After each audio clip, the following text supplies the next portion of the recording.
பிள்ளைகள்கிட்ட சொல்லி வளர்க்குறாங்க பாருங்க. இன்னல்லாஹ் அஸ்தஃபாலக்கு முத்தி, அல்லாஹ் உங்களுக்கு இந்த இஸ்லாத்தை தேர்வு செய்திருக்கான். உன்னை தேர்வு செஞ்சு செலக்டிவா அல்லாஹ் கொடுத்திருக்கான்ப்பா. ஃபலா தமூத்துன்ன இல்லா வஅன்தும் முஸ்லிமூன், நீங்கள் மௌத்து வரை முஸ்லிமாகத்தான் இருக்க வேண்டுமே ஒழிய இஸ்லாத்தினுடைய அச்சில் தான் வாழ வேண்டுமே தவிர நீ இஸ்லாத்தை விட்டு வெளியே போயிடாது. சொல்லி கொடுக்குறாங்க பிள்ளைங்களுக்கு. இஸ்லாத்தை விட்டு வெளியே போகாதுன்னா புர்கா போடுறது கிடையாது, ஷால் போட்டுக்கிறது கிடையாது, வெள்ளை கையிலையும் கலர் சட்டையும் போடுறது கிடையாது. இஸ்லாத்தை விட்டு வெளியே போகாமல் இருப்பது என்றால் உன்னுடைய வாழ்க்கையில் இஸ்லாத்தை கடைபிடிக்க வேண்டும். அதாவது கருத்தம். அப்ப பிள்ளைக்கு அவர் என்ன சொல்றான்றதை என்னுடைய பாணியில் நான் சொல்கிறேன். உனக்கு அல்லாஹ் இஸ்லாத்தை தேர்வு செய்திருக்கிறான், கடைசி வரை நீ இஸ்லாத்தில் இருக்க வேண்டும் என்று சொன்னால் ரொம்ப எளிமையாக நாம் சொல்கிறோம், நம்முடைய காசு பணம், நம்முடைய நகை நட்டுக்கள், வீடு வாசல்கள், ஆடு மாடு கோழி மட்டும் நம்முடைய சொத்து அல்ல, இஸ்லாமும் நம்முடைய சொத்து தான். இதான் உண்மை. அஸ்ஸலாமு அலைக்கும் வரஹ்மத்துல்லாஹி வபரகாத்துஹு.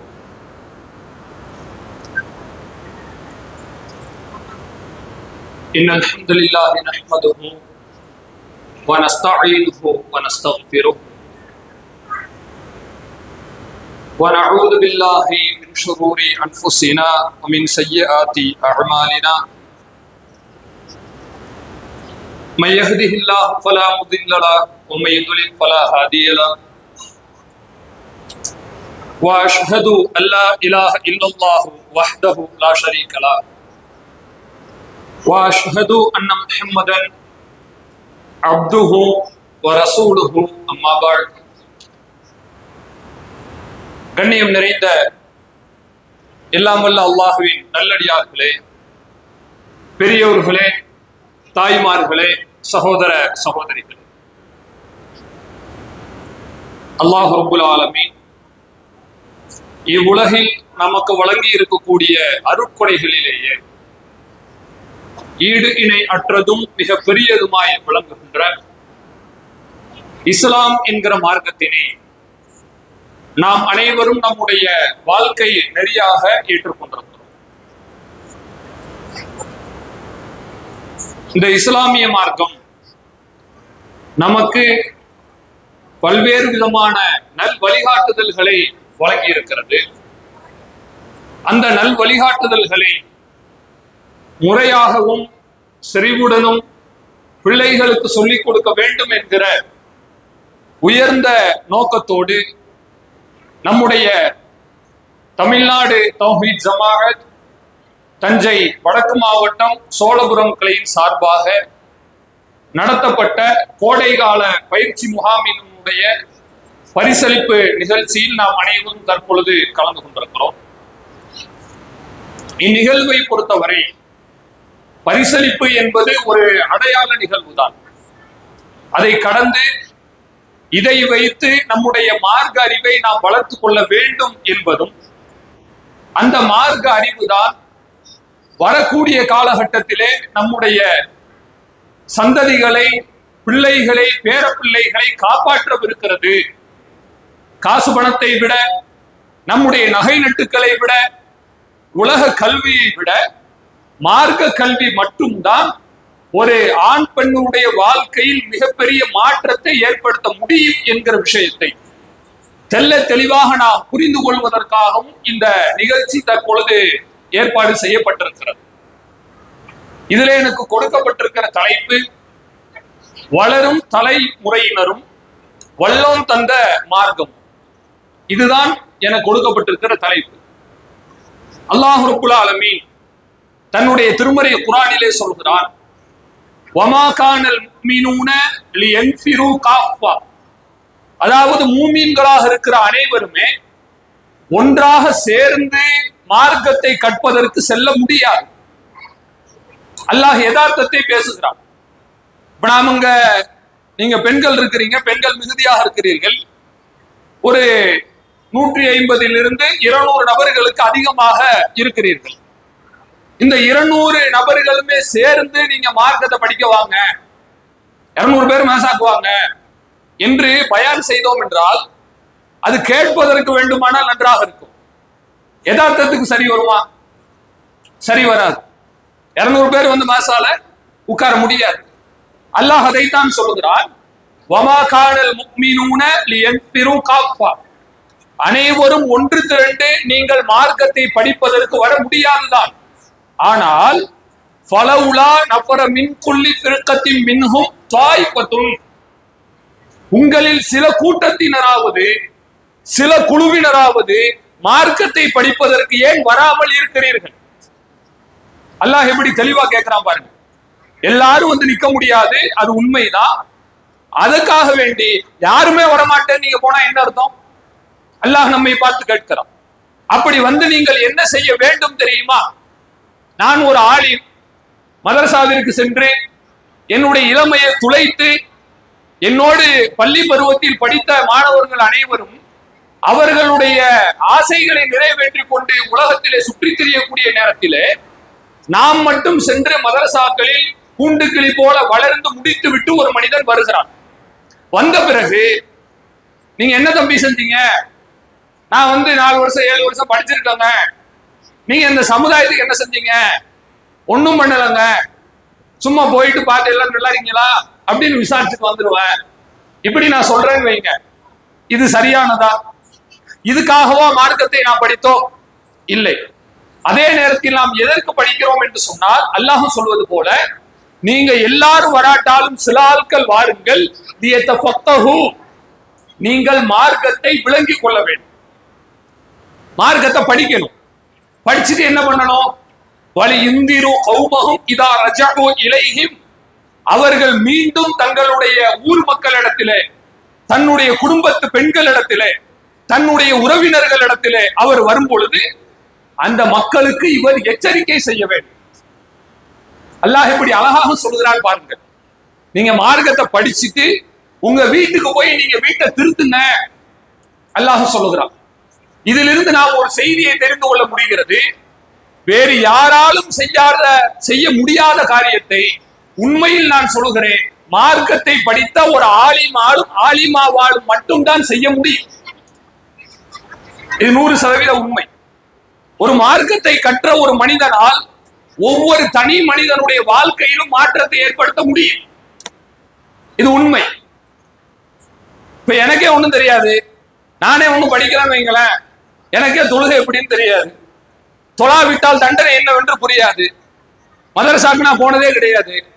இப்படியாப்பட்ட நான் போயிட்டு எப்படி இன்னொருத்தனை தொழுகையாளியா மாத்துவேன்? யோசிச்சு பாருங்க. எனக்கே தெரியாதுலங்க, வச்சுக்கிட்டா வஞ்சகம் பண்றேன், சட்டியில இருந்தாங்க ஆப்பையில வரும், எனக்கே தெரியாது. அப்போ எனக்கு தெரிந்து விட்டது என்று சொன்னால் நான் அடுத்தவருக்கு போய் சொல்வேன். ஒவ்வொரு தனி மனிதனையும் என்னால் மாற்ற முடியும். கூட்டத்துல போய் பயான் பண்ணுங்க பாய், அது மட்டும் நம்ம வேலை கிடையாது, அதுவும் முக்கியமான ஒரு பகுதி தான். ரோட்ல போயிட்டு இருக்கிறோம், தெரிஞ்ச ஆளு சிகரெட்டை குடிச்சிட்டு இருக்காரா, வாங்க இதெல்லாம் செய்யக்கூடாதுங்க, இதெல்லாம் தப்புங்க, உங்களுக்கு உலகத்திலேயும் நல்லதில்ல மறுமையிலும் நல்லதில்லை. இதை சொல்லக்கூடிய அறிவு எங்கிருந்து வந்தது? மார்க்கத்தை படித்ததுனால் வந்தது. இன்னொரு பக்கம் பார்க்கிறோம், இளம் வயதினர்களை பார்த்தால் அவன் தன்னுடைய இளமை பருவத்தில் எப்படி இருக்க வேண்டும் என்பதை முற்றிலுமாக மறந்துவிட்டு கண்டதை காட்சி கொண்டதை கோலம் என்று சுத்தி கொண்டிருக்கிறான். அவனுடைய உடையை பார்த்தால் முஸ்லிம் என்கிற அடையாளம் தெரியவில்லை. கிழிஞ்ச சட்டையும் கிழிஞ்ச பேண்ட போட்டு பேசன்னு பைத்தியக்கார மாதிரி சுத்திட்டு இருக்கிறான். ஒரு பெண்ணை பார்க்கிறோம், ஒரு இஸ்லாமிய அடிப்படையில் வாழ வேண்டிய பெண், எவ்வளவு பெரிய ஒரு ஒழுக்க மாண்பை இஸ்லாம் கொடுத்திருக்கிறது என்பதை மறந்து விட்டு அல்லது மறுத்து விட்டு தனக்கு கண் முன்னால் தெரியக்கூடிய திரை கவர்ச்சியில் தெரிகிற நடிகர் நடிகைகளை பார்த்து தன்னுடைய வாழ்க்கையை கெடுத்து குட்டியை சவராக மாற்றிக் கொண்டிருக்கக்கூடிய காட்சியை நாம் பார்க்கிறோம். பார்க்கும் பொழுது ஒரு பக்கம் ரத்தம் கொதிக்கிறது, இன்னும் இப்படியா இருப்பார்கள் என்று. இன்னொரு பக்கம் அவர் அப்படித்தான் இருப்பார், பொறுப்பில்லாமல் தான் இருப்பார். மார்க்கத்தை படித்த நாம் தான் அவரை திருத்த வேண்டும் என்கிற அக்கறை அல்லாஹ் ரப்புல் ஆலமீன் நம்முடைய சமுதாயத்து மக்களுக்கு கொடுத்ததின் விளைவாக அது போன்ற பெண்களையும் ஆண்களையும் சென்று பேசி அவர்களுடைய நடத்தையை சரி செய்து அவர்களுடைய குடும்பத்தின் மானம் போகாமல் காப்பாற்றி இருக்கிறோம். சும்மா கிடையாது. நாம நினைச்சிட்டு இருக்கிறோம் மதரசா நடத்துறது யாருக்கோ நடத்துறாங்க, நமக்கு கிடையாது தம்பி, எனக்கு இல்லப்பா, நான் வந்து ஒரு எண்ணத்தை நான் என்ன செய்ய போறேன் சொல்லுங்க, என் புள்ளதான் நல்லா இருக்கு, அது காலேஜ் படிக்க வேண்டிய வேலை எல்லாம் இருக்கிறது. மதரசாவுக்கு வந்து ஓதுற அளவுக்கு எங்களுக்கு நேரமும் இல்லை காலமும் இல்லை என்று நாம் நினைக்கிறோமா? நீங்கள் நன்றாக புரிந்து கொள்ளுங்கள், மார்க்கம் இல்லாத ஒரு சமுதாயம் எப்படி இருக்கும் என்பதற்கு நான் ஒரு சின்ன ஒரு எடுத்துக்காட்டை சொல்கிறேன். பெரிய அளவுல எல்லாம் வேணாம், சின்ன ஒரு சாம்பிள். என்ன தெரியுமா? இங்க நாம இப்ப பயான் பண்றோம், எல்லாரும் மிகுதியா ஆண்களை விட பெண்கள் தான் அமர்ந்திருக்கிறீர்கள். சரி, இதே ஒரு 25 வருஷத்துக்கு முன்னால, 30 வருஷத்துக்கு முன்னால இந்த தௌஹீதினுடைய மார்க்கத்தினுடைய பிரச்சாரம் வருவதற்கு முன்னதாக நம்முடைய தமிழகத்தின் நிலை என்ன? யோசிச்சு பாருங்க. இப்ப இளம் வயது ஆட்கள் எல்லாம் இங்க வரிசை கட்டி உட்கார்ந்து இருக்கிறார்களே, சிறு வயது பிள்ளைகள் நாம் பார்க்கிறோம். ஒரு பையன் தூங்கி விழுந்துகிட்டே இருக்கான், அவன் உட்கார கூட முடியல, அந்த அளவுக்கு சின்ன பையன். நான் எதுக்கு சொல்றேன்னா, தூங்குறான்னு சொல்லல, இப்படிப்பட்ட பிள்ளைகள் மார்க்கத்தை கேட்கிறார்கள் மணிக்கணக்காக உட்கார்ந்து. ஒரு பையனை கூப்பிட்டு கேட்டேன், உன் பேர் என்னடான்னு கேட்டேன், பேரே சொல்ல தெரியல. இப்படி இருக்கிறான். இந்த இளம் பிஞ்சுக்கள் இன்றைக்கு மார்க்கத்தை கேட்கிற அளவில் மாறியதற்கு நேற்று ஒரு முடிவெடுத்து இன்றைக்கு செயல்படுத்திய ஒரு விஷயம் அல்ல. கிட்டத்தட்ட 1/4 நூற்றாண்டுகளுக்கு மேலாக, 30 வருடங்களுக்கு மேலாக உழைத்த உழைப்பு தான் இன்னைக்கு இதை நம்ம கண்ணுக்கு முன்னாடி பார்க்கணும். அன்னைக்கு நம்ம உழைக்கலன்னு வைத்துக் கொண்டால் எதுக்கு நம்ம மார்க்கத்தை படிக்கணும்? சம்பாரிச்சனா, நிம்மதியா இருந்தானா, சாப்பிட்டனா, தூங்கினா, போனா, வந்தனா என்று நாம் இருந்து விட்டோம் என்று சொன்னால், நீங்கள் நன்றாக கவனித்துக் கொள்ளுங்கள், இன்றைக்கு இந்த பிள்ளைகளுக்கு இந்த மார்க்கத்தை கேட்கிற வாய்ப்பு இருக்கு இல்லையா? கிடைக்கவே கிடைக்காது. இன்னைக்கு இங்க வந்து உட்கார்ந்து இருக்கிறானே, இந்த மார்க்க பிரச்சனை என்ன செஞ்சுட்டு இருப்பாங்க? இன்னாரும் எங்கேயாவது வெளியே போய் விளையாட போயிட்டு இருப்பான். இருக்கவே இருக்கு, போனை வச்சுக்கிட்டு நம்ம பசங்களை பார்க்கிறோம், பள்ளியில உட்கார்ந்து இப்படி நோண்டிக்கிட்டே இருக்கான். என்னப்பா தம்பி செய்றீங்க? தைரியம் பாய், ஸ்கோர் பார்த்துட்டு வந்துடுறேன். ஐபிஎல் ஏற்கனவே இருக்கிறவங்க எல்லாம் பயங்கரமான பிஸி ஷெட்யூல்ல இருக்கான், இருக்கிற வேலையை பார்க்கறதுக்கு நேரம் கிடையாது. இதுல ஐபிஎல் வேற போட்டு விட்டாங்களா, இதை வச்சு என்ன செய்யறாரு? இப்படி நோண்டிக்கிட்டே இருக்கிறாரு, பாக்குறோம். இதுல போய் தொலைஞ்சி நாசமா போயிருந்தான்னு சொன்னா, ஐவேள தொழுகை இல்லாம, மார்க்கம் இல்லாம, இறைவனுடைய அச்சம் இல்லாம, யாரோட வேணாலும் போன்ல பேசிக்கலாம், யாரோட வேணாலும் போய்க்கலாம், எப்படி வேணாலும் போகலாம், கேட்கறதுக்கு ஆள் கிடையாது என்கிற ஒரு கட்டற்ற சுதந்திரத்தை நம்முடைய சமுதாய மக்களுக்கு கொடுத்திருந்தோம் என்று சொன்னால், இன்னைக்கு நாம எவ்வளவு பெரிய மாற்றத்தை மற்ற மாநிலங்களை விட தமிழகத்துல பார்க்கிறோமோ, அது ஒன்று கூட நம்மால் பார்க்க முடியாமல் போயிருக்கு. மார்க்கம் தான் காரணம். 30 வருஷத்துக்கு முன்னாடி இருந்த அந்த மார்க்க அனாச்சாரங்கள் எல்லாம் இன்றைக்கு இல்லை. ஏன் இல்லை? மார்க்கம் தான் காரணம். நீங்க நல்லா புரிஞ்சுக்கங்க, மார்க்கம் வேற, ஒழுக்கம் வேற கிடையாதுங்க. என் புள்ள ஒழுக்கமா இருக்க நீங்க ஆசைப்படுறீங்களா? மார்க்கத்தை கொடுத்துதான் ஆகணும், வேறு வழி கிடையாது. ரெண்டுக்கும் வேறுபாடே கிடையாது. ரெண்டுமே ஒரே லைன்ல, ஒரே கிராஃப்ல உள்ளதுதான். அல்லாஹ்வுடைய தூதர் அவர்கள் சொல்லுகிறார்கள், அதாவது பொதுவாகவே இறை தூதர்கள் இடத்துல ஒரு கோட்பாடு இருந்தது. அவர்கள் தங்களுடைய பிரச்சார காலகட்டத்துல, ஆரம்பத்துல, ஸ்டார்டிங் ஸ்டேஜ்ல அவங்க என்ன சொல்லுவாங்க தெரியுமா? ஆட்களை கூப்பிட்டு வச்சு அவங்க மத்தியில பயான் பண்ணுவாங்களாம். இதாலம் தஸ்தஹி, உனக்கு வெக்கம் இல்லை என்று சொன்னால் ஃபஸ்னா மா ஷித், நீ என்ன வேணுமோ அது எல்லாத்தையும் நீ செஞ்சுக்க. நான் இப்ப கரெக்டா இருக்கிறேன், வெளியூர்ல ட்ரெயின்லயே பஸ்லயே போயிட்டு இருக்கிறேன், யாருன்னு யாருக்கும் தெரியாது, ஏதோ ஒருத்தர் தாடிக்கார் போயிட்டு இருக்காரு அப்படின்னு நினைச்சிட்டு இருப்பாங்க. அப்படி இருக்கும் பொழுது மார்க்கம் தடுத்த காரியங்களில் ஈடுபட முடியாது என்று இல்லை. ஏன் ஈடுபடாமல் இருக்கிறோம் தெரியுமா? அல்லாஹ்வுடைய தூதர் சொல்லி இருக்கிறார்கள், இதாலம் தஸ்தஹி, உனக்கு வெக்கம் இல்லையா? உனக்கு மனிதன் என்கிற ஒரு சிந்தனை இல்லையா? ஃபஸ்னா மா ஷித், நீ நினைத்ததை எல்லாம் செய்து கொள். அப்ப இரையச்சம் அது முதல், அது வேறு, அதை நான் சொல்லவில்லை. ஒரு மனிதன் என்றால் வெட்க உணர்வு இருக்க வேண்டும். வெட்க உணர்வு இருந்தால் அவன் எதையும் தப்பாக செய்ய மாட்டான் என்பது இந்த செய்தியினுடைய கருத்து. இது மார்க்கம் தானே? இதென்ன ரசூலா வெளியே போய் ஸ்கூல்ல வச்சா சொல்லி கொடுத்தாங்க? இல்ல, சஹீஹுல் புகாரியில தான் இந்த ஹதீஸ் இருக்கிறது, முஸ்லிம்ல தான் இருக்கிறது. அப்போ மார்க்கத்தை படிக்கிறதை விட்டு நாம ஒரு ஒவ்வாமையாக அதிலிருந்து விலகி செல்கிறோம் என்று சொன்னால் நாம் நன்றாக புரிந்து கொள்ள வேண்டும். ஒழுக்கத்தினுடைய அந்த விழுமியங்களில் இருந்து, ஒழுக்கத்தினுடைய அச்சிலிருந்து நாம் விலகி போகிறோம் என்று பொருள். எனக்கு மார்க்கம் வேண்டாங்க, அல்லது நான் சும்மா லைட்டா படிச்சுக்கிறேன், பயான் பண்ணா கேட்பேன், தம்பி ஆனா மார்க்கத்தை படிக்கிறதுக்கு நானும் என் பிள்ளைகளோ நான் அனுப்ப மாட்டேன் என்று யாராவது சொல்றோமா? நாம் மார்க்கத்தினுடைய பாதையை விட்டு விலகுகிறோம் என்று மட்டும் பொருள் அல்ல, ஒழுக்கத்தினுடைய பாதையை விட்டு விலகுகிறோம் என்று அர்த்தம். நீங்க பார்க்கலாம், ஆயிஷா அம்மையாரை குறிவைத்து மிகப்பெரிய அவதூறு நபி உயிரோடு இருக்கும் பொழுதே வீசப்பட்டது. உயிரோடு இருக்கும் போதே மாத்திரம், மவுத்துக்கு அப்புறம் கூட சொல்லல. ஆயிஷா நாயகி உயிரோடு இருக்கிறாங்க, ரசூல்லா உயிரோடு இருக்கிறாங்க, மற்ற சஹாபாக்களும் உயிரோடு இருக்கிறார்கள். யாரை தொடர்பு படுத்தி பேசுகிறார்களோ அவர்களும் உயிரோடு இருக்கிறார்கள். இப்படி எல்லா நபர்களும் இருக்கும் பொழுது அசிங்கமாக அவதூறாக அவர்கள் சொன்னதை ஆயிஷா நாயகியார் ஏற்க முடியவில்லை என்று சொல்வதை விட சகிக்க முடியவில்லை. என்னடா அப்படியெல்லாம் பேசுறாங்க, என்னாச்சு, நம்ம என்ன அப்படியா நடந்துக்கிட்டோம் என்று அவர்களுக்கு ஆத்திரம் வருகிற வகையில் அவர்களுடைய பேச்சும் அவர்களுடைய நடைமுறை தோரணை இருந்ததை அவர்கள் பார்க்கிறார்கள்.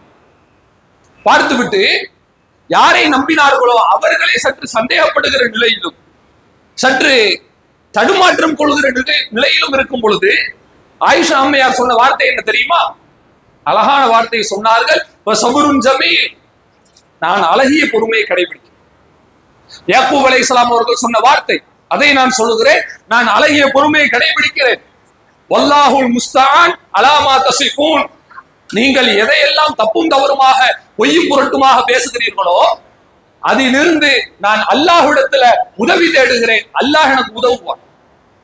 இதான் மார்க்க சிந்தனை.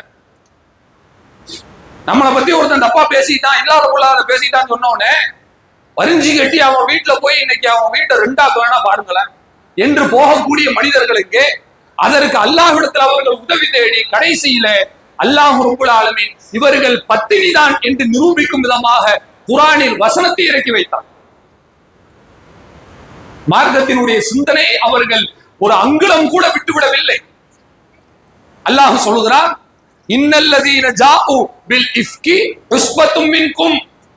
ஆயிஷா நாயகி குறித்து பேசப்பட்டது உண்மை அல்ல, அது ஒரு பச்சை அவதூறு தான், அது ஒரு கற்பனை தான். இவங்களா ஒரு கற்பனை செஞ்சுக்கிட்டு அதுதான் உண்மை என்பது போல அவர்கள் பேசிக் கொண்டிருக்கிறார்கள். அப்படி பேசியவர்கள் வேறு யாரும் இல்லை, உஸ்பத்தும் மின்கும், உங்களிலிருந்து ஒரு கூட்டம் தான். அல்லாஹ் ரப்புல் ஆலமீன் அப்படியே அந்த இடத்தில் பட்டவர்த்தனமாக தோல் விரித்து பேசிவிட்டார். பேசியதுதான் ஆயிஷா நாயகிக்கு கிடைக்கிறது. அவ்வளவு சந்தோஷத்தை அவர்கள் அடைந்ததை நாம் ஹதீஸிலே பார்க்கிறோம். யோசிச்சு பாருங்க, இப்படி ஆயிஷா நாயகி அவர்கள் தன் மீது வீசப்பட்ட அவதூறில் கூட அவர்கள் சகிப்பு தன்மையோடு இருக்கிறார்கள் என்று சொன்னால் அதற்கு காரணம் மார்க்கத்தினுடைய கல்வி. அதான் உண்மை. எப்பொழுதுமே ஆணாக இருந்தாலும் பெண்ணாக இருந்தாலும் நீங்கள் ஒரு விஷயத்தை புரிந்து கொள்ள வேண்டும், அவதூறுகளையும் தன் மீது சொல்லப்படுகிற ஏச்சு பேச்சுக்களையும் தாங்கிக் கொள்வதே தலைமைத்துவத்தின் பண்புகள்ல ஒண்ணுதான்.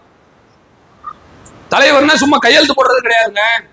நம்மளை பொறுத்து ஒருத்தன் தப்பா பேசுறானா போய் ஓங்கி 2 அப்ப போயிட்டு வர்றேன், அது இல்ல தலைவன். தவறா பேசுகிறானா அவன் சொல்வது தவறு என்று நிரூபிக்கிறேன். இதுவே தலைமை பண்புகள்ல ஒண்ணுதான். ஆயிஷா அம்மையார் இடத்துல அது இருப்பதை சரியாக நாம் பார்க்கிறோம். நீங்கள் பார்க்கலாம், பெரும் பெரும் சஹாபாக்கள், அதாவது இந்த சஹாபி எல்லாம் போய் டவுட் கேட்பாங்களா என்று நினைக்கிற அளவிற்கு மார்க்கத்தினுடைய அறிவிலே உச்சத்தில் இருந்த பல்வேறு ஆண் சஹாபாக்கள் கூட அவர்கள் சொல்கிறார்கள், எங்களுக்கு ஒரு சந்தேகம் என்று சொன்னால் ஆயிஷா அம்மையார்ட்ட தான் போய் கேட்போம். அவங்க சொல்லக்கூடிய செய்தியை நான் பார்க்கிறோம். எங்களுக்கு ஒரு பிரச்சனை, ஒரு சிக்கல் வருகிறது, ஒரு சந்தேகம் வருகிறது என்று வைத்துக் கொண்டால் நாங்கள் ஆயிஷா அம்மையார் இடத்துல செல்வோம். இல்லா வஜதுனா இந்தஹா மின்ஹு இல்மா, அவர்களிடம் இருந்து அது குறித்து ஏதாவது ஒரே ஒரு இல்மையாவது அறிவையாவது நாங்கள் பெற்றுக்கொள்ளாமல் வரமாட்டோம். ஒரு விஷயமா சொல்லிடுவாங்க, எங்களுக்கு இதுக்குதான் பதில் தெளிவா சொல்லிடுவாங்க.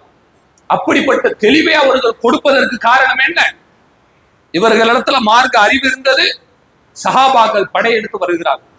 இன்றைக்கு நீங்கள் பார்க்கலாம், உலகத்தில் உள்ள எல்லா பெண்களையும் விட இந்த உம்மத்துல் முஹம்மதியாவிலே உச்சத்தில் வைத்து அழகு பார்ப்பதற்கு கடமைப்பட்டவர் ஆயிஷா அம்மையார் தான். என்ன காரணம்? பெரிய பெரிய தாபீன்களே புகழ்ந்து பேசுகிறார்கள். வியப்பாக இருக்கிறது. பெரிய பெரிய தாபீன்கள், அதாவது சஹாபாக்கள் அளவிற்கு அறிவு படைத்த தாபீன்கள், தாபிதான் ரசூலுல்லாஹ்க்கு அடுத்த ஜெனரேஷன் தான். ஆனா சஹாபி அளவுக்கு உங்களுக்கு நாலேஜ் இருக்கும் மார்க்கத்துல. இப்படிப்பட்ட ஒரு நபர், அதாவது ஜுஹ்ரி அவர்கள் சொல்லுகிறார்கள், லவ் ஜுமிஅ இல்மு ஆயிஷா இலா இல்மி ஜமீஇ அஸ்வாஜி, ஆயிஷா அம்மையாருடைய கல்வியையும் நபியினுடைய மற்ற மனைவிமார்களின் கல்வியையும் நீங்கள் எடை போட்டு பார்த்தால், வ இல்மு ஜமீஇ நிசா, மேலும் மற்ற அனைத்து உலக பெண்களுடைய கல்வியையும் ஆயிஷா அம்மையாரின் கல்வியையும் நீங்கள் எடை போட்டு பார்த்தீர்கள் என்று சொன்னால், லகான இல்மு ஆயிஷா அஃதல், ஆயிஷா அம்மையாருடைய கல்விதான் சிறந்ததா. தராசுல ரெண்டு தட்டுங்க, ஒரு தட்டுல உலகத்துல உள்ள எல்லா பெண்களினுடைய கல்வியும் வைக்கப்படுகிறது, இன்னொரு தட்டில ஆயிஷா அம்மையாரின் கல்வி வைக்கப்படுகிறது. நீங்க தராசு நிறுத்தீங்கன்னா ஆயிஷா அம்மையாருடைய கல்வி உள்ள அந்த தட்டு தான் எடை தாழாம கீழே போகும். இதுக்குதான் வெயிட் ஜாஸ்தி. எவ்வளவு பெரிய ஆச்சரியத்தின் உச்சம் என்று யோசிப்பாரு சின்ன வயசுல. அதாவதுங்க, எந்த ஒரு விஷயத்துல நீங்க மிகப்பெரிய ஒரு பெர்ஃபார்மன்ஸ் பண்ணணும்னு சொன்னா உங்களுக்கு எக்ஸ்பீரியன்ஸ் வேணும்னு சொல்லுவாங்க, ஏஜ் வேணும், வயசு வேணும். என்னதான் பெரிய அறிவாளியா இருந்தாலும் 30 வருஷத்துல பெருசா அவன் பிரட்டிட முடியாது. 45 வருஷம் 50 வருஷம் ஆனாலுடைய உழைப்பை இவனால் உழைக்க முடியாது. அதான் அனுபவம், அதான் காலம், அதான் வயசுங்கிறது. ஆனா ஆயிஷா அம்மையாருக்கு அந்த ஒரு சூழ்நிலை இல்லாமலேயே சின்ன வயசிலேயே பெரும் பெரும் சஹாபாக்களே பார்த்து ஆச்சரியப்படுகிற வகையில் நடந்து கொண்டார்கள் என்று சொன்னால் அதற்கு தேவை வல்லோனினுடைய மார்க்கத்தின் கல்வி அவர்கள் கச்சிதமாக படித்திருந்தார்கள். அதான் உண்மை. இன்னைக்கு பார்ப்பதற்கு ஒரு பக்கம் மகிழ்ச்சியாகவும் இருக்கிறது, இன்னொரு பக்கம் வேதனையாகவும் இருக்கிறது.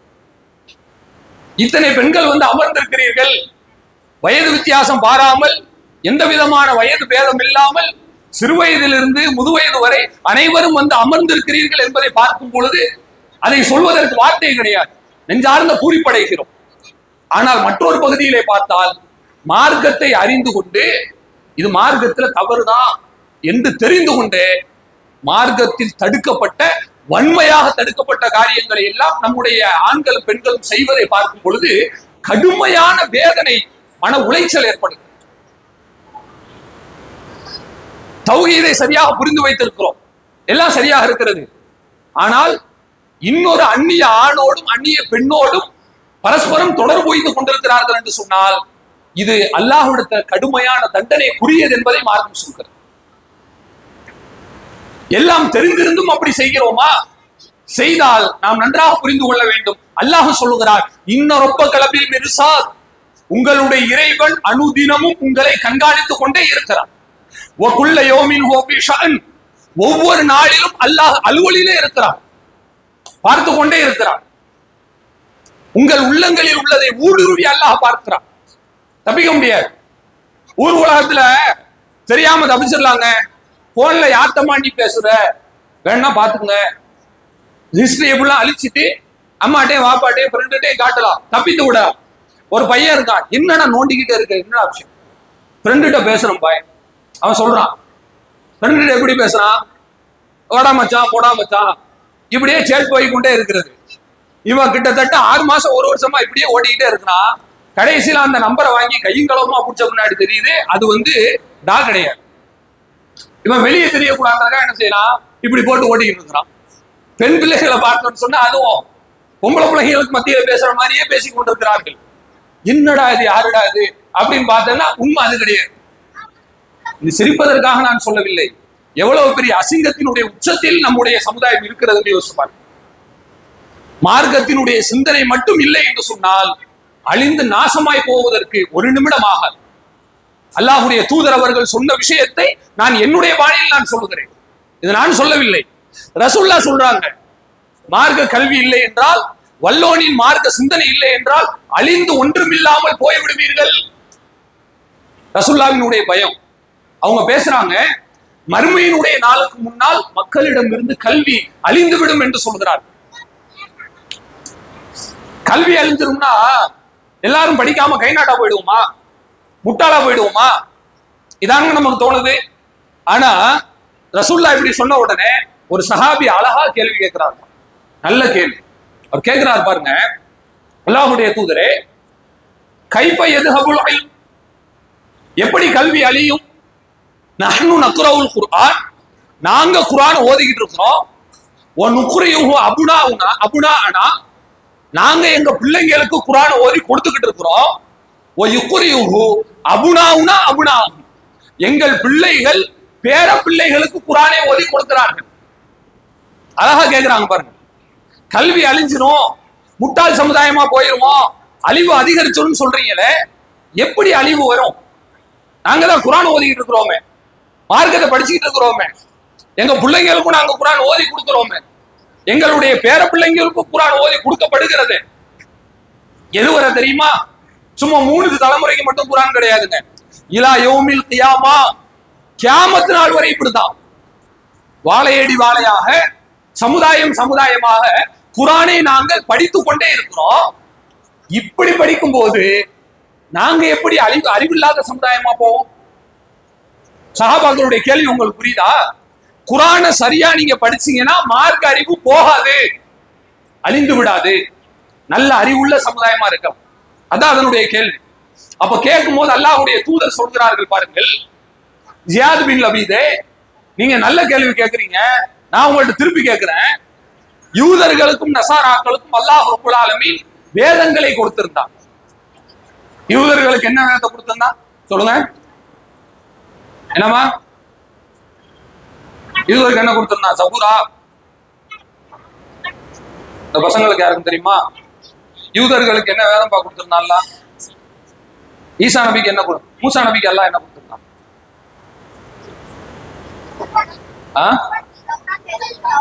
தௌராத். பரவாயில்ல, தௌராத் என்று சொல்லி இருக்கிறார்கள். மாஷா அல்லாஹ், நல்லா மதரசால உங்களுக்கு சொல்லி கொடுத்திருக்காங்கன்னு ஓரளவுக்கு தெரியும். சரி, அப்போ தௌராத் வேதத்தை யூதர்களுக்கு அல்லாஹ் கொடுத்திருந்தான். நசாராக்களுக்கு, கிறிஸ்துவர்களுக்கு இஞ்சிலை அல்லாஹ் கொடுத்திருந்தான். எல்லாத்தையும் கொடுத்திருந்தான். ஆனா அவன் எல்லாத்தையும் படிச்சா லா யஅலமூன மிம்மா ஃபீஹிமா பிஷை, அது ரெண்டுல இருந்தும் ஒன்ன கூட அவன் விளங்கவே இல்லை. மந்திர மாதிரி ஓதிட்டு காத்துல பறக்க விட்டான் போல. சும்மா இப்படி குர்ஆனை மௌத்து வீட்டுல உட்கார்ந்து ஓதுவாங்க பாத்தீங்களா, ஆமீன் யாசீன் அப்படின்னு 2 ஆட்டிட்டு கடைசி வரையும் பாத்தீங்கன்னா குர்ஆன் சத்தமா கேட்கும். 40 நாளைக்கு வீட்டுல மௌத்து வந்துட்டா என்னம்மா பண்றீங்க? குர்ஆன் ஓதி ஹதியா பண்றோம்மா. இவரு உயிரோட இருக்கும்போது தொழுவ கூட மாட்டாரு, மலைக்கு கூட பள்ளியாசல் போயிருக்க மாட்டாரு, தப்பி தவறி ஒரு 10 ரூபாய் பாக்கெட்ல வந்து தர்மம் போட்டுற மாட்டாரு. எவங்கிட்டே கேக்குறியா அப்படின்னு பேசுவாரு. இவர் என்ன செய்யறாரு? மௌத்துக்கு பின்னாடி எல்லாரும் ரவுண்டு கட்டி நின்று குர்ஆன் ஓதி மறுமையில் அல்லாஹ்ட்ட போய் ஃபைட் பண்ணி காப்பாத்திட முடியுமா? நரகத்துல மலக்குமார்கள் வந்து இவரை தர நிறுத்திட்டு போய் போட போறாங்க. ஊர்ல உள்ள எல்லாரும் போய் சேர்ந்து நின்று ஸ்ட்ரைக் பண்ணி யாரும் ஒரு நரகத்துல போடக்கூடாது, சும்மா விட மாட்டேன் பாத்துங்க, இப்படியா பேச முடியும்? அதெல்லாம் ஒண்ணும் கிடையாது. இப்படி எதுக்கு செய்யறோம் என்று தெரியாமலேயே ஒரு சமுதாயம் செய்தது நாம் பார்த்தோம். அதைத்தான் அல்லாஹ்வுடைய தூதர் சொல்றாங்க. அதாவதுங்க, அவன் யூதர்கள் வந்து தௌராத்தையும் இஞ்சியிலையும் நசாராக்கள் எல்லாம் படிச்சான். ஆனா படிச்சதை அவங்க செயல்படுத்தல இல்லையா? அதே மாதிரிதான் கியாமத் நாள் நெருக்கத்துல நீங்க எல்லாரும் குர்ஆனை படிப்பீங்க. ரசூலுல்லாஹ் நம்ம எல்லாத்தையும் பார்த்து சொல்கிறார்கள், வாழையடி வாழையாக குர்ஆனை படிப்பீர்கள், ஆனால் அதுபடி செயல்படுத்த மாட்டீர்கள். நீங்கள் செயல்படுத்தவில்லை என்று சொன்னால் நன்றாக எழுதி வைத்துக் கொள்ளுங்கள், அழிவு ஆரம்பமாகிவிட்டது என்று பொருள். நீங்க நல்லா கவனிக்கணும். மார்க்கத்தினுடைய கல்வி இன்றைக்கு நம்முடைய சமுதாயத்தை எப்படி காப்பாற்றி கொண்டிருக்கிறது என்று சொன்னால், ஒரு கல்லூரிக்கு செல்லக்கூடிய மாணவனில் இருந்து எல்கேஜி யூகேஜி படிக்கிற சின்ன குழந்தை வரைக்கும் மார்க்கம் தான் காப்பாற்றுகிறது, வேற எதுவும் காப்பாத்தல. 30 வருஷத்துக்கு முன்னாடி இருந்த அதே பணம் இன்னைக்கு நம்மகிட்ட இருக்கு. 30 வருஷத்துக்கு முன்னாடி இருந்த அதே காசு இன்னைக்கு நம்மகிட்ட இருக்கு. 30 வருஷத்துக்கு முன்னாடி இருந்த அதே படிப்பு இன்றைக்கு நம்மிடம் இருக்கிறது. ஆனால் 30 வருஷத்துக்கு முன்னாடி இருந்த அனாச்சாரம் மட்டும் இன்னைக்கு நம்ம இடத்துல இல்லை. ஏன் இல்ல? மார்க்கம் தான் தடுத்துச்சு, வேற எதுவும் தடுக்கலைங்க. காசு பணம் எல்லாம் தடுக்கல. இதே நான் முன்னாடி உங்கள்கிட்ட சொன்னதை தாண்டி இன்னும் வருங்காலத்தை நோக்கி நாம் பேசலாம். ஒரு 25 வருடங்கள் கழித்து நம்மிடம் காசு இருக்கிறது, தேவைக்கு மிஞ்சி பணம் இருக்கிறது, நகை நட்டுக்கள் இருக்கிறது, நிலபுலன்கள் இருக்கிறது, கடைகண்ணிகள் இருக்கிறது, எல்லாம் நிரப்பமாக இருக்கிறது, படிப்பு இருக்கிறது, மார்க்கம் இல்லை என்று சொன்னால் அந்த சமுதாயம் எப்படி போகும்? யோசிச்சு பாருங்க. கண்ணால பார்க்க முடியாது, அசிங்கத்தின் கொடூரங்களை நம் காதுகளால் கேட்க முடியாது. அல்லாஹ் ரப்புல் ஆலமீன் நமக்கு இப்பேற்பட்ட ஒரு நற்பாக்கியத்தை கொடுத்திருக்கிறான் என்று சந்தோஷப்பட்டு அதை நம்முடைய பிள்ளைகளுக்கு நாம் கடத்த வேண்டும். அல்லாஹ்வுடைய தூதர் ஸல்லல்லாஹு அலைஹி வஸல்லம் அவர்கள் அருமையான ஒரு ஹதீஸை சொல்கிறார்கள். சஹீஹுல் புகாரியில் வரக்கூடிய 79வது ஹதீஸ். இதை விட ஒரு புள்ளைக்கு புரியுற மாதிரி யாராலையும் நமக்கு வந்து சொல்ல முடியாதுங்க. ரொம்ப எளிமையான விஷயம் ரசூலுல்லாஹ் நமக்கு சொல்றாங்க. அதாவது அல்லாஹ் ரப்புல் ஆலமீன் எனக்கு கல்வியை கொடுத்திருக்கிறான். அந்த கல்வியை வைத்து பிற மக்களுக்கும் நான் பலன் பெறுகிற வகையில் நடந்து கொண்டிருக்கிறேன். நான் என்னுடைய பொறுப்பை நான் வந்து நிறைவேற்றிட்டேன். எனக்குள்ள ரெஸ்பான்சிபிலிட்டி முடிஞ்சு, அக்கௌண்டபிலிட்டி நான் கிளியர் பண்ணிட்டேன், முடிஞ்சு போச்சு. பொறுப்பும் கடமையும் முடிந்து விட்டது. சரி, இப்ப அடுத்து உங்களுக்குள்ள கடமை என்ன தெரியுமா? அழகா ரசூலுல்லாஹ் நமக்கு சொல்றாங்க பாருங்க. 3 உதாரணங்களை சொல்கிறார். முதலாவது என்ன தெரியுமா? ஒரு பெரிய மழை பெய்கிறது. அந்த மழை ஒரு மண் தரையில் போய் விழுகிறது. அதை அல்லாஹ்வுடைய தூதர் சொல்கிறார்கள், ஹிய நகியா, அது ஒரு சாதாரண மண் தரை. அந்த மண் தரையிலே நீர் விழுந்த உடனே அம்பதத்தில் களை, அது களைகளை முளைக்க செய்கிறது. செடிகள் எல்லாம் அதுல முளைக்கிறது. கதீர், அதிகமான தாவரங்கள் அதிலிருந்து வெளிவருகிறது. இப்படி வந்து அதுல வரக்கூடிய காய்கனிகளை எல்லாம் மக்கள் நன்றாக பயன்படுத்துகிறார்கள். இது ஒரு தரை, இது ஒரு நிலம். ஒண்ணு. ரெண்டாவது நல்ல கவனிங்க, இன்னமாகிய அஜாதி, இன்னொன்றும் ஒரு பெரிய பரப்பளவு நிறைந்த ஒரு பகுதி. அதிலேயும் மழை தண்ணீர் விழுகிறது. ஆனால் அது தாவரங்களை முளைக்க செய்யவில்லை, மரங்களை முளைக்க செய்யவில்லை. என்ன செய்தது தெரியுமா? தண்ணீரை தனக்குள் தேக்கி வைத்துக் கொண்டது. இந்த குளம் கண்மா எல்லாம் படிக்கிற பாருங்க, ரோட்ல போகும்போது பாக்குறோம் இல்லையா, குளம் ஏரி, அந்த மாதிரி பெரிய பரப்பளவு ஏக்கர் கணக்குல, அது வந்து ஹெக்டேர் கணக்குல இருக்கிறது. தண்ணீர் விழுந்து மழை தண்ணி நல்ல கெட்டியா பிடிச்சிக்கிச்சு. அதுல இருந்து கால்நடைகள், மனிதர்கள், விவசாயத்துக்கு பலன் தருகிறது. இது ரெண்டாவது. மூணாவது என்ன தெரியுங்களா? ரசூலுல்லாஹ் சொல்றாங்க, இன்னமாகிய கைஆன், அது ஒரு கட்டாந்தரை, எதுக்குமே உதவாது, அதை வச்சு ஒரு பிரயோஜனமும் கிடையாது. இன்னமாகிய கைஆன், ஒரு கட்டாந்தரை. அந்த கட்டாந்தரையில் மழை தண்ணீர் விழுகிறது. லா தம்சிகுமான், அது தண்ணீரை தேக்கி வைத்துக் கொள்ளவும் இல்லை, செடி செத்தல்களை அது முளைக்க செய்யவும் இல்லை. ஒரு பெரிய, அதாவது நம்ம பாஷையில சொல்றாங்க, அந்த பொட்டல் காடுன்னு சொல்லுவாங்க பாருங்களேன், தரிசு நிலம், ஒண்ணுமே அதுல விளைய, சும்மா வெறும் நிலம் தான். மழை பெஞ்சிச்சுன்னு வைங்க, 10 நிமிஷத்துல காலியா போயிடும். மறுநாளே பாத்தீங்கன்னா அந்த வடுவடுவா நிற்கும், காஞ்சி போய். இப்படியாப்பட்ட ஒரு நிலம். இந்த 3 நிலத்தையும் அல்லாஹ்வுடைய தூதர் சொல்லிவிட்டு சொல்கிறார்கள் பாருங்கள். முதல்ல நான் சொன்ன 2 இருக்கிறதே, அது எதுக்கு உதாரணம் தெரியுமா? அதாவது மதலு மன் ஃபக்குஹ ஃபி தீனில்லாஹ், ஒருவன் அல்லாஹ்வுடைய மார்க்கத்தை புரிகிறான், படிக்கிறான், இஸ்லாத்தை படிச்சுட்டு, வ நஃபஅஹு மா பஅதனி அல்லாஹு பிஹி, அல்லாஹ் எனக்கு எதை கொண்டு அனுப்பினானோ அதை கொண்டு மக்களுக்கு அவன் பலன் தருகிறான். படிச்சாரு, மார்க்கத்தை தெரிஞ்சுக்கிட்டாங்க, ஒரு ஆணோ பெண்ணோ, அதை மக்களுக்கும் போய் சொல்லி தரான். தப்பு செய்யக்கூடாது, வட்டிக்கு வாங்கக்கூடாது, வரதட்சணை கொடுக்க கூடாது, மார்க்கத்திற்கு மாற்றமான காரியம் செய்யவும் கூடாது, செய்யற காரியத்துல கலந்து கொள்ளவும் கூடாது. இதெல்லாம் தெளிவா முறையா மக்களுக்கு போய் சொல்லுகிறான். இந்த சொல்லக்கூடிய நபர் யார் என்று சொன்னால், முதல்ல சொன்ன 2 நிலம் மாதிரி ஏதாவது ஒரு வகையில மக்களுக்கு பலன் தர்றதா மாறிடுச்சு. சரி, மூணாவது ரசூலுல்லாஹ் சொன்னாங்க இல்லைங்க, ஒரு கட்டாந்தரை. அது என்ன தெரியுங்களா? அதையும் அல்லாஹ்வுடைய தூதர் சொல்கிறார்கள். அதாவது மதலு மல்லம் யர்ஃபா பிதாலிக ரஅஸா, ஒரு மனிதன் மார்க்க உரை கேட்கும் பொழுது அதற்காக தலையை கூட தூக்கி பார்க்கவில்லை. படிச்சு படிச்சு பயான் பண்ணாங்க, வேண்டா வெறுப்பா வந்து உட்கார்ந்துருந்தான். நாங்கெல்லாம் திருந்த மாட்டோம், ஊர்ல நாங்க எவ்வளவு பெரிய காரியத்தை செஞ்சிருக்கோம், எங்களை திருத்திருவீங்களா நீங்க அப்படின்னு சொல்லிட்டு அவன் என்ன செய்யறான்? அசால்ட்டா தெனாவுட்டா இருப்பான். அது மட்டுமல்லாமல் வலம் யக்பல் ஹுதல்லாஹி அல்லதி உர்சில்து பிஹ், எதை கொண்டு அல்லாஹ் என்னை அனுப்பி வைத்தானோ அந்த மார்க்கத்தை அவன் கடைபிடிக்க மாட்டான். பேரை கூப்பிட்டு கேட்டாலும் தெரியுது, நீ பாயாப்பா, நீ முஸ்லிமா என்பது போல அவனுடைய நடைமுறை பாவனையில இஸ்லாத்தினுடைய எந்த அடையாளங்களும் தெரியவில்லை. இப்படி ஒருவன் இருக்கிறான். இப்ப நீங்க நல்லா புரிஞ்சுக்கங்க, பெற்றோர்களுக்கு மிகுதியாக இருக்கிறீர்கள். உங்கள் முன்னால் ஒரு உண்மையை நான் உடைத்து சொல்கிறேன். உங்களுடைய பிள்ளைகளை நீங்கள் இந்த 3 நிலங்களில் எந்த நிலங்களை கொண்டு மாற்ற போகிறீர்கள்? இதான் கேள்வி.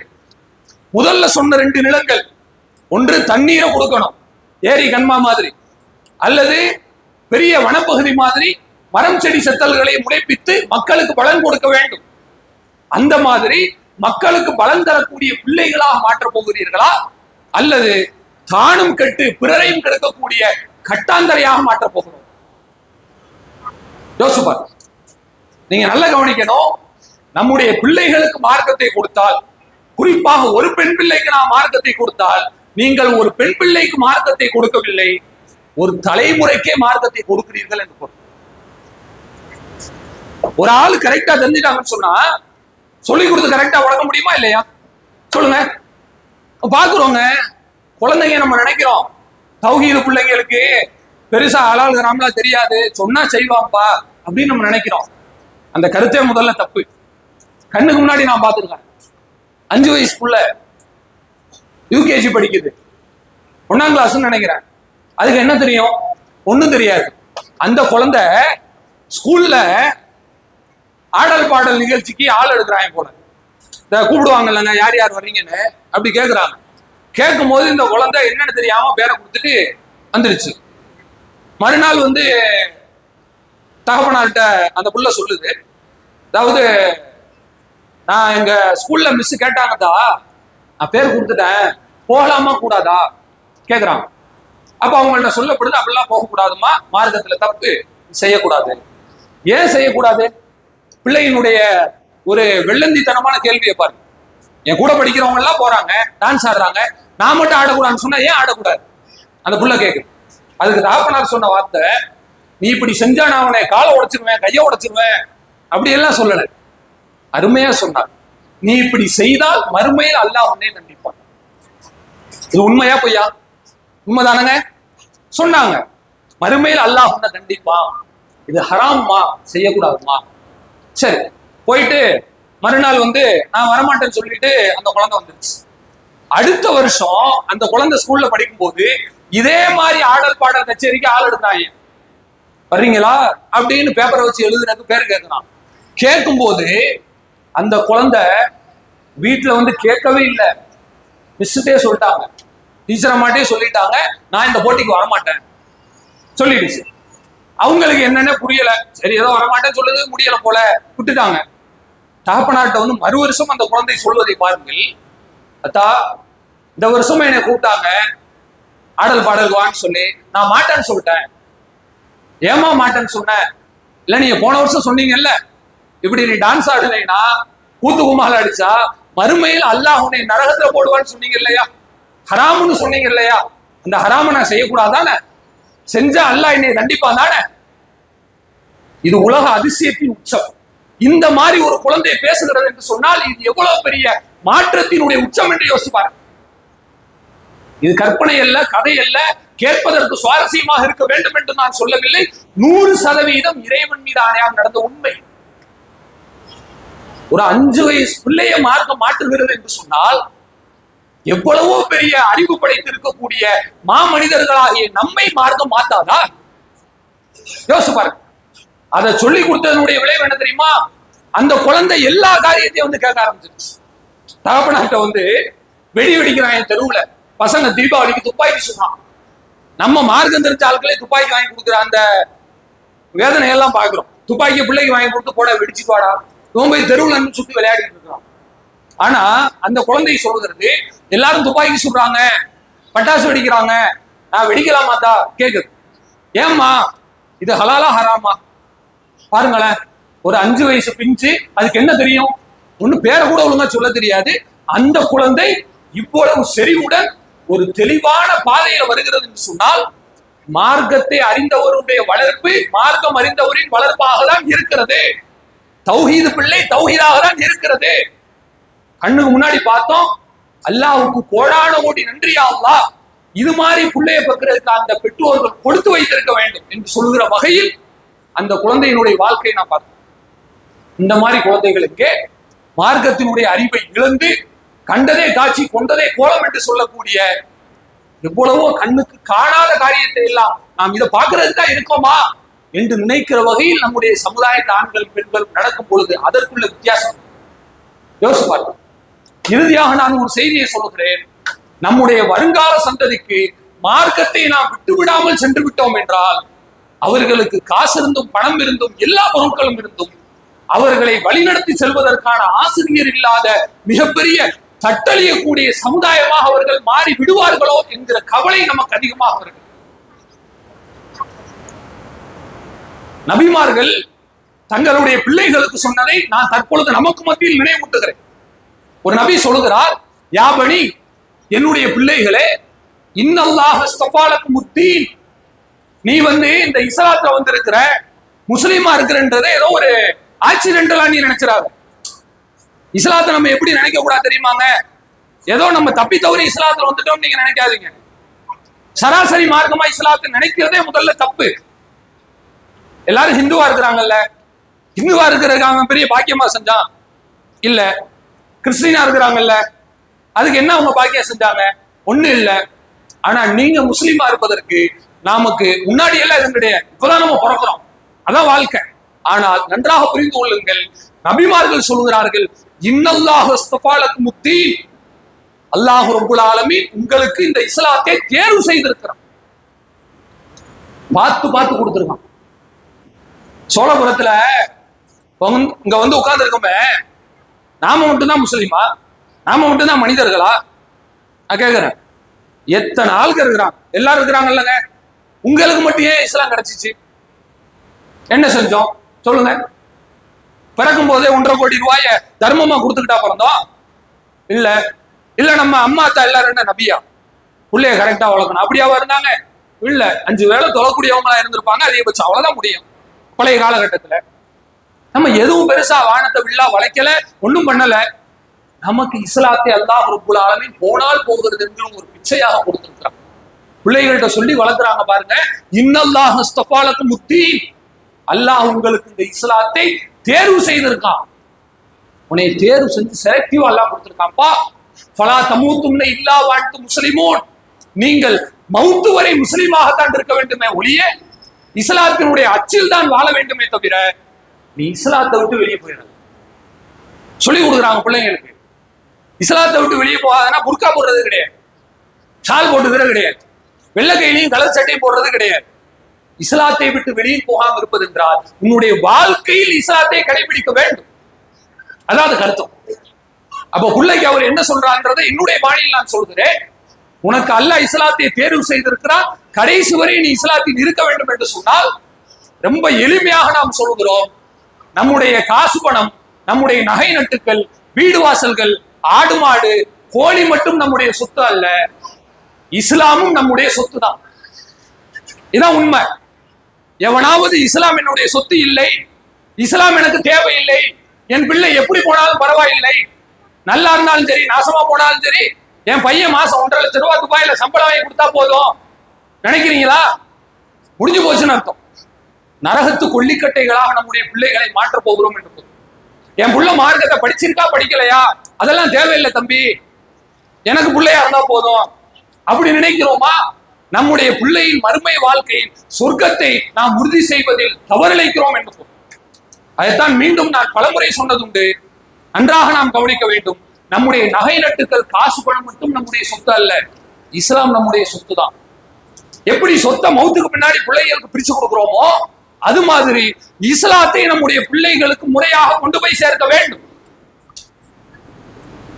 காசு பணத்தை நகை நட்டை கொடுக்கிறால எவ்வளவு கவனமா இருக்கிறோமோ அதே மாதிரி நம்முடைய பிள்ளைகளுக்கு மார்க்கத்தை கொடுப்பதில் கவனமா இருக்கு. அப்படி கொடுத்ததனுடைய விளைவுதான் இம்ரானினுடைய மனைவி மரியமினுடைய தாய், அவர் தன்னுடைய பிள்ளையை பெற்றெடுத்து அல்லாஹ்விடத்தில் பிரார்த்தனை செய்தார். இறைவா, இன்னி உஐதுஹா பிக், இந்த பெண் பிள்ளையை ஷைத்தானுடைய தீங்கிலிருந்து உன்னிடத்துல நான் பாதுகாவல் தேடுகிறேன் இறைவா. வதுர்ரியதஹா, மேலும் இந்த பிள்ளைக்கு பிறக்கக்கூடிய பிள்ளைகளையும் ஷைத்தானுடைய தீங்கு அண்டாமல் இருப்பதற்கு உன்னிடத்துல பாதுகாவல் தேடுகிறேன் யா அல்லாஹ் கேட்டார்கள். அந்த துவாவினுடைய வெளிப்பாடுதான், அவங்க துவா செஞ்சதனுடைய அவுட்கம் தான் எப்படி வந்திருக்கு தெரியுமா? உலகத்து பெண்களுக்கெல்லாம் ஒரு முன்மாதிரியாக, பெண்களுக்கு மட்டுமல்ல ஆண்களுக்கும் சேர்த்து ஒரு பெண்ணை அல்லாஹ் முன்மாதிரியாக சொல்கிற வகையில மரியம் அலைஹிஸ்ஸலாம் அவர்களை அவருடைய தாயின் வளர்ப்பு தான் பார்த்திருக்கிறது. ஒரு நல்ல பெண்ணினுடைய மகள் நல்ல பெண்ணாக தான் இருப்பாள், அதுல எந்த சந்தேகமும் இல்லை. இம்ரானினுடைய மனைவியின் வார்ப்பு இம்ரானின் மனைவியின் வார்ப்பாக தான் இருக்கிறது என்று சொல்லுகிற வகையிலே மரியம் அலைஹிஸ்ஸலாம் அவர்களை ஊர் உலகத்தில் உள்ள அனைவரும் சுற்றி சுற்றி அவதூறு சகதிகளை வீசும் பொழுது கூட அவர் அதற்கு ஆத்திரப்படாமல் அழகாக தன்னுடைய பெற்றெடுத்த பிள்ளையை காண்பித்து சொன்னார், இதோ பாருங்கள் என் பிள்ளை இருக்கிறது, இதற்கு நீங்க கேளுங்கன்னு சொன்னாங்க. ஒழுக்கமா மட்டும் இல்ல, ஒழுக்கத்தை நிரூபிச்சு காட்டினாங்க. அதான் விஷயம் இன்னைக்கு உலகத்துல.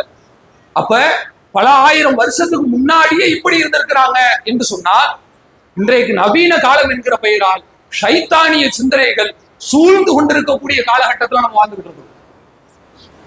அதாவது வயசானவங்க இங்க இருக்கிறீங்க, உங்களுக்கு தெரியும். நான் சொல்றேன், அந்த காலத்துல எல்லாம் ஒரு தீமை செய்வது ரொம்ப கடினமா இருந்துச்சு.